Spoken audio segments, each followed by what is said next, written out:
بسم اللہ الرحمن الرحیم۔ السلام علیکم۔ احسان ٹی وی میں آپ کو خوش آمدید کہتے ہیں۔ ایک نئی ویڈیو کے ساتھ حاضر خدمت ہیں۔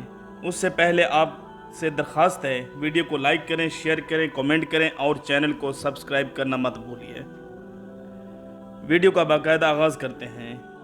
اس ہستی کی کیا شان ہے جنہوں نے دنیا میں آتے ہی سب سے پہلی آواز میرے نبی رحمت العالمین صلی اللہ علیہ وآلہ وسلم کی سنی، وہ بھی اللہ اکبر کی صدائیں، اور کھجور کو منہ مبارک میں چبا کر نرم کر کے لعاب دہن لگا کر ان کے منہ میں دی۔ سبحان اللہ، کیا شان ہے۔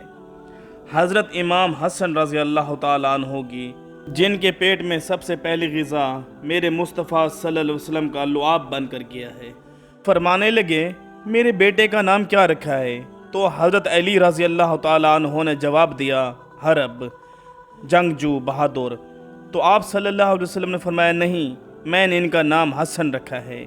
پھر 1 سال بعد دوسرے بیٹے کی پیدائش ہوئی، امام الانبیاء صلی اللہ علیہ وسلم تشریف لائے، پھر وہی انداز، کان میں اذان دی، منہ میں گھٹی ڈالی اور نام رکھا حسین، اور 7ویں دن عقیقہ کا حکم دیا، سر کے بال منڈوا دو، بالوں کا جتنا وزن بنتا ہے اتنی مقدار میں چاندی صدقہ کر دو۔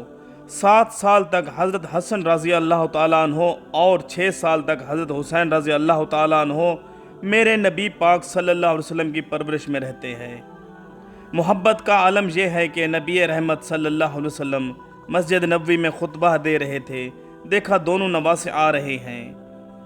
عمر اتنی کم تھی کہ ٹھیک سے چل بھی نہیں سکتے تھے۔ جب نبی پاک صلی اللہ علیہ وسلم کی نظر پڑی تو خطبہ روک کر ان کے پاس گئے اور بوسہ دیا اور اپنے پاس بٹھا لیا۔ یہ نسبت اللہ کا کرم ہے کہ مصطفیٰ صلی اللہ علیہ وسلم کی گود میں پلتے ہوں، سینے پہ کھیلتے ہوں اور کاندھوں پر سواری کرتے ہوں۔ نبی پاک صلی اللہ علیہ وسلم کے کندھے مبارک پر سوار دیکھا تو حضرت عمر رضی اللہ تعالیٰ نے فرمایا کیا پیاری سواری ہے۔ تو آپ صلی اللہ علیہ وسلم نے فرمایا سواری افضل ہے اور سوار کتنا افضل ہے۔ ایک روایت میں آتا ہے کہ نبی پاک صلی اللہ علیہ وسلم نے فرمایا میں نے علی رضی اللہ تعالیٰ کے بیٹوں کے نام حضرت ہارون کے بیٹوں کے نام پر رکھا ہے، شبر اور شبیر۔ ایک دن نبی رحمت صلی اللہ علیہ وسلم نے حضرت حسن رضی اللہ تعالیٰ عنہ کو پاس بٹھا کر بوسہ دیا اور فرمایا میرا یہ بیٹا سردار ہوگا، اللہ میرے اس بیٹے کے ہاتھ میں مسلمانوں کے 2 بڑے گروہوں کے درمیان صلح کروائے گا۔ حضرت علی رضی اللہ تعالیٰ عنہ کی شہادت کے بعد حضرت حسن رضی اللہ تعالیٰ عنہ کے ہاتھ پہ خلافت کی بیعت ہوئی، تو مسلمان کے 2 بڑے گروہوں کی حضرت امام حسین رضی اللہ تعالیٰ عنہ کی مشاورت سے آپس میں صلح کروائی، یوں نبی پاک صلی اللہ علیہ وسلم کی پیشین گوئی بھی پوری ہو گئی۔ حضرت حسن بچپن میں اپنے ہم عمر بچوں کے ساتھ کھیل رہے تھے تو حضرت علی مرتضیٰ رضی اللہ تعالیٰ عنہ اور حضرت عمر فاروق رضی اللہ تعالیٰ عنہ کا ادھر سے گزر ہوا۔ حضرت عمر رضی اللہ تعالیٰ عنہ نے ان کو اٹھایا اور کندھے پر بٹھایا اور فرمایا حسن آپ کی شکل محمد صلی اللہ علیہ وآلہ وسلم سے ملتی ہے۔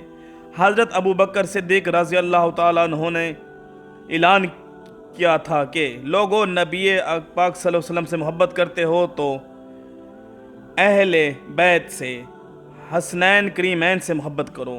رسول اللہ صلی اللہ علیہ وسلم نے اپنی چادر کے نیچے حضرت علی، حضرت فاطمہ اور حسنین کریمین رضوان اللہ علیہ اجمعین کو بلا کر فرمایا اللہ یہ میرے اہل بیت ہیں، ان کو بھی پاک صاف کر دیں۔